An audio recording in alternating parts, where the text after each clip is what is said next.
Hi, in this video, I'm going to show how to close many issues all at once. Now, if we know that these issues are from libraries that don't match the project's policy, then we can close them. But closing them one by one would take a lot of time. So a better way to do this would be to go to the More button, click on that, then click on Close All Filtered Issues. We'll get a confirmation. Are you sure you want to close all open issues?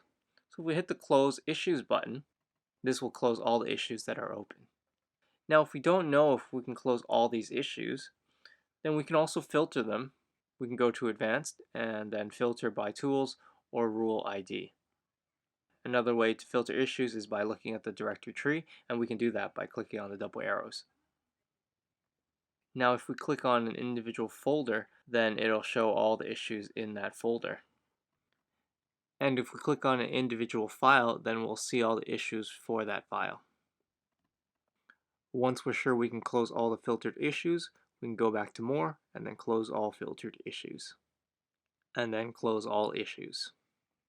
So that's how you close many issues all at once with Cider. If you'd like to learn more, please go to help.cider.review. Thank you for watching.